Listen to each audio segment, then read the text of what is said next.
The heavy, mechanical hum of the kitchen refrigerator always felt like the baseline frequency of my family's unyielding resentment.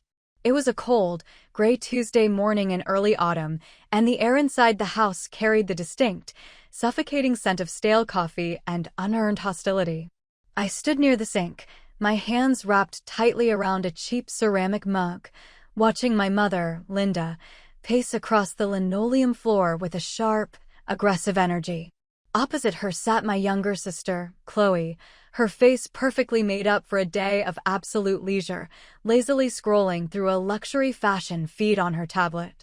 "You need to stop acting like your time is more valuable than anyone else's in this household, Ellie," my mother barked, her voice slamming into the quiet room like a physical blow. "Your sister is completely overwhelmed with managing her lifestyle and her children while her husband Gregory is away on his long-distance maritime contracts. As a member of this bloodline, you have a definitive, biological obligation to support the collective stability of this family structure. So, here is the official arrangement your father and I have decided to implement starting this upcoming Saturday morning. You will either drop your auxiliary evening schedules to become a permanent, unpaid babysitter for Chloe's kids every single day of the week, or you will begin paying full market rent. We have audited the regional real estate listings, and you will hand over exactly $1,700 a month in cash to occupy that spare bedroom upstairs." Chloe didn't even look up from her screen, a faint, patronizing smirk playing on her lips as she took a slow, deliberate sip from her organic green smoothie. "Exactly, and it's honestly ridiculous that we even have to explain this to you, Ellie," Chloe chimed in, her tone dripping with a highly practiced, synthetic sweetness. "You're just a student working a low-wage campus job, and it's about time you started contributing real capital to the people who actually cushion your existence."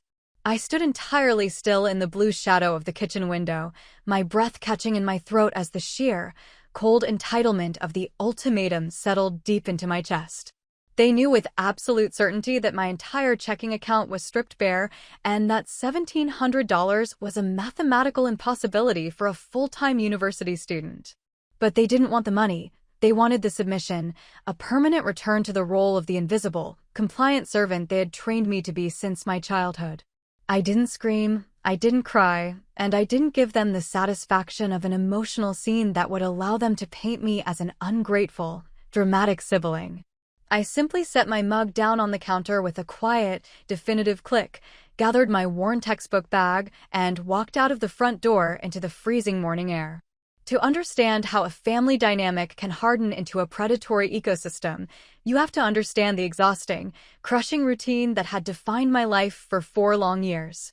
I was a senior honors student balancing a brutal double-major curriculum while simultaneously working 35 hours a week at the university campus bookstore. My world was a relentless, draining cycle of pre-dawn study sessions, rushing across the concrete campus in the pouring rain, and lifting heavy cardboard textbook crates in a windowless basement. My fingers were perpetually stained with printer ink, my shoulder muscles ached from the weight of inventory logs, and my face bore the permanent, heavy shadows of chronic sleep deprivation. While I lived on instant noodles and calculated my grocery budget down to the exact penny, Chloe floated through life on a heavy cushion of unearned luxury. Our parents had built an absolute altar to Chloe's vanity, funding her designer clothes, her high-end sports utility vehicles, and her constant, failed boutique ventures out of the family reserves. When Chloe wanted to drop out of her second consecutive marketing program to become a digital influencer, my parents wept with sympathy and bought her a premium studio setup.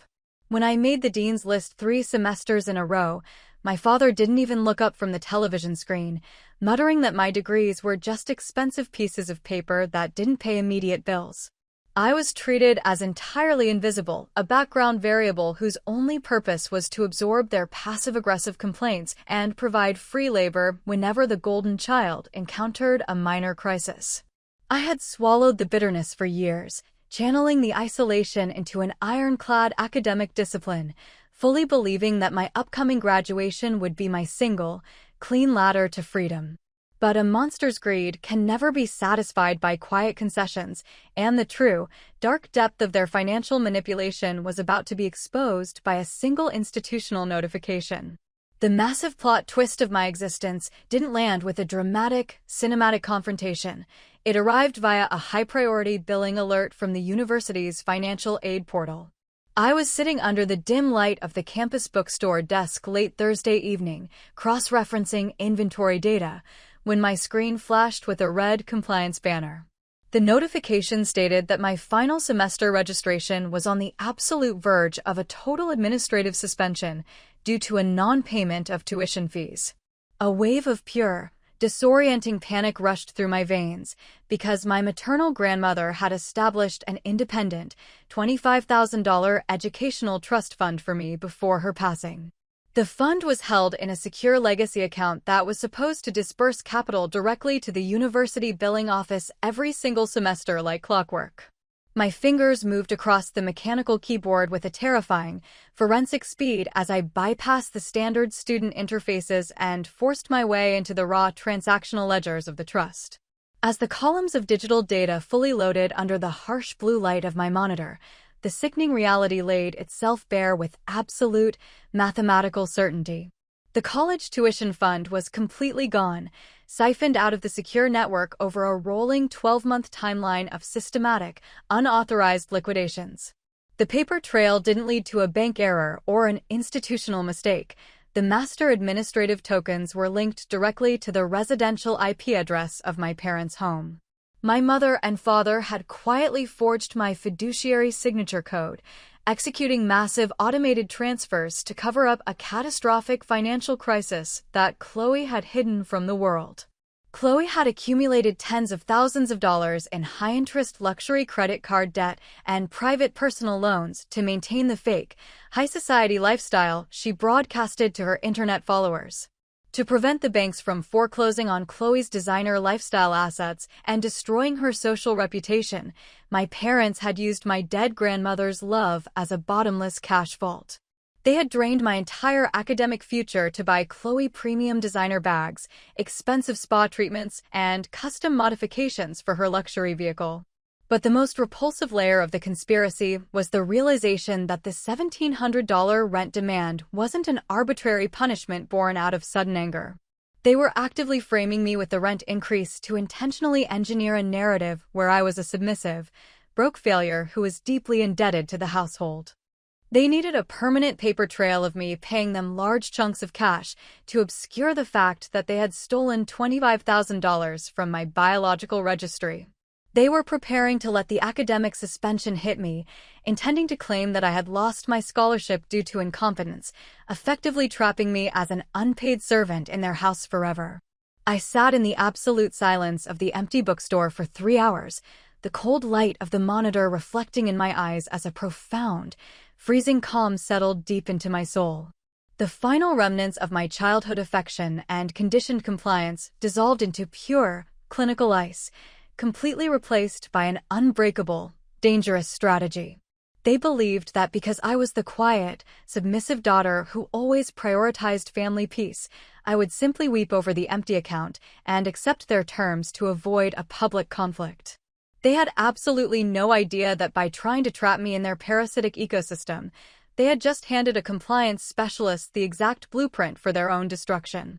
I didn't drive back to the house to scream, I didn't send a flurry of hysterical text messages, and I didn't give them a single second of warning to alter their digital footprints. I opened a secure encryption portal, downloaded the complete, unedited forensic paper trail of the trust fund siphoning, and forwarded the files directly to a ruthless state fraud investigator I knew through my campus network. The countdown officially commenced on Friday afternoon as I quietly initiated a meticulously timed, secret escape narrative that would execute itself within less than 12 hours. Using the private savings I had secretly hidden from my bookstore tips, I had already secured a clean, minimalist studio apartment located in a secure complex directly adjacent to the university campus. The space was small, but it featured large glass windows, a lock that required my unique biometric signature, and an absolute, beautiful silence that carried no traces of their toxicity.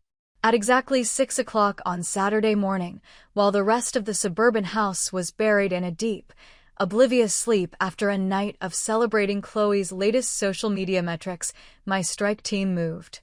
I had retained the services of a discreet, professional student relocation crew, instructing them to park their unmarked van at the far end of the tree-lined street to avoid any premature visual alerts. We moved through the dark hallways like shadows, carrying my uniform cardboard boxes of clothes, my academic textbooks, and my private design journals down the wooden stairs with absolute precision. Within less than 45 minutes, every single trace of my existence was completely stripped from my bedroom, leaving the walls bare and the floor empty under the dim morning light. I walked down to the kitchen one final time, the air smelling of Chloe's organic juices and my mother's expensive vanilla candles. I pulled the heavy brass house keys from my pocket, placing them quietly in the exact center of the polished granite island, right next to a sealed white envelope. Inside that envelope sat no emotional explanations or tearful goodbyes. It held a formal legal copy of the state fraud indictment notices that my attorney had officially filed against their bank accounts at dawn. I walked out of the front door, locking the threshold behind me for the last time with a clean, definitive click that echoed through the quiet neighborhood like an executioner's gavel. By 10 o'clock that morning, I was sitting on the plush rug of my new studio apartment, a fresh cup of hot black coffee resting beside my laptop as the digital storm violently erupted. My old smartphone, which I had routed through a temporary logging server to record incoming notifications without allowing the calls to breach my peace, began to vibrate continuously.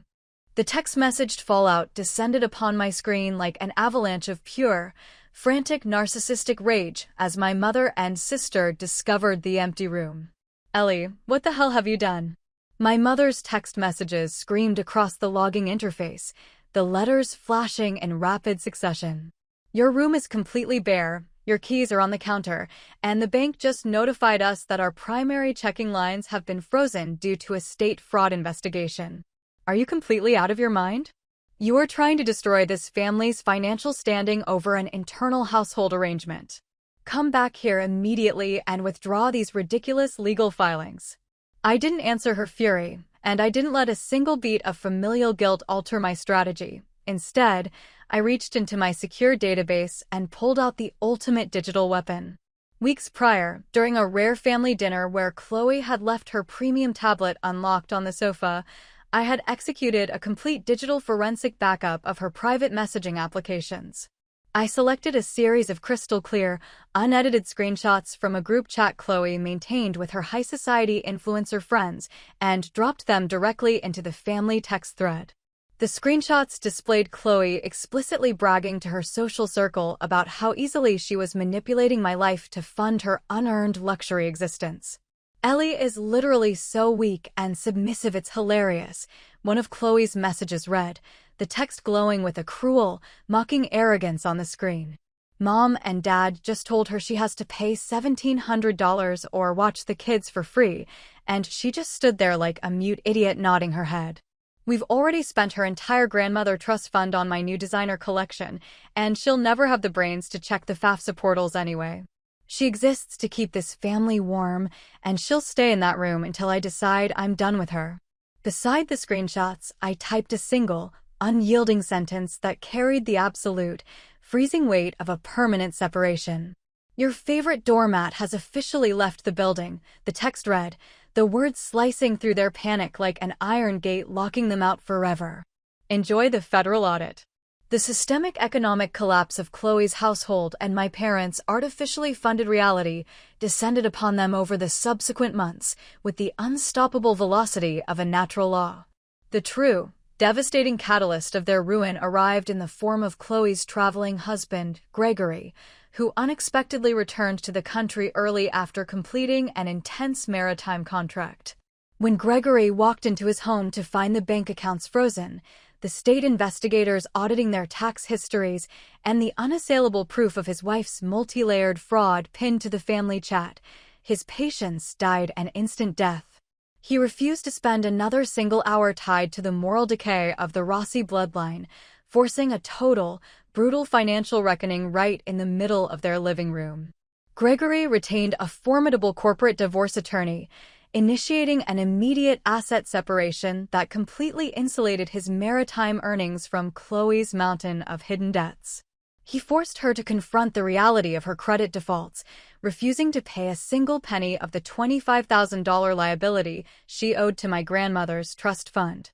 Because my parents had cross-collateralized their own suburban property to cover Chloe's initial boutique defaults, the total freeze executed by the state fraud units triggered an immediate, catastrophic domino effect. The property management firm terminated their lease due to the active criminal investigation, and the bank initiated immediate foreclosure protocols on their remaining auxiliary assets. My parents and Chloe fell into a state of absolute, unadulterated financial panic, watching their pristine social status and unearned country club lives dissolve into pure, public scorn. They were forced to downsize from their comfortable illusions of grandeur, moving into a cramped, run-down two-bedroom apartment on the industrial outskirts of the city, where the trains shook the thin walls at all hours of the night. My mother, a woman who had never worked a single hour of manual labor in her life, was forced to take a low-wage cleaning job just to help cover the monthly interest penalties on their debts. Chloe's unearned digital empire permanently died, her name blacklisted in every major marketing registry across the state as a high-risk liability who faced active civil fraud indictments. The pacing of my life slowed down beautifully over the subsequent 2 years, allowing the frantic trauma of my youth to transition into a continuous current of pure professional triumph and absolute serenity. I completed my honors degrees with highest academic distinction, my brilliant analytical mind becoming a legend among the corporate compliance firms of the city before I had even stepped onto the graduation stage. The state courts executed a total, unconditional asset restoration, forcing my parents' remaining corporate assets to be liquidated to fully restore the $25,000 inheritance to my private account. I used that hard-earned capital to build a beautiful, independent destiny on my own terms, establishing an elite consulting practice that flourished on the international stage. My new studio apartment near campus was replaced by a stunning, sun-filled historic brownstone with floor-to-ceiling glass windows that looked out over a peaceful river courtyard filled with ancient oak trees. The rooms were filled with the soft, comforting aroma of fresh espresso, beautiful literature, and the absolute, unshakable safety of a life where my boundaries would never be violated again. I had turned the coldest family betrayal into a masterpiece of pure self-worth, completely owning my life and my grandmother's legacy without ever looking back a single time. If you are listening to this story right now and you are the child whose silence and sacrifices have been systematically weaponized by the people who share your last name, hear me clearly. Your value is not defined by the absolute blindness or the predatory greed of a toxic household dynamic that refuses to see your worth.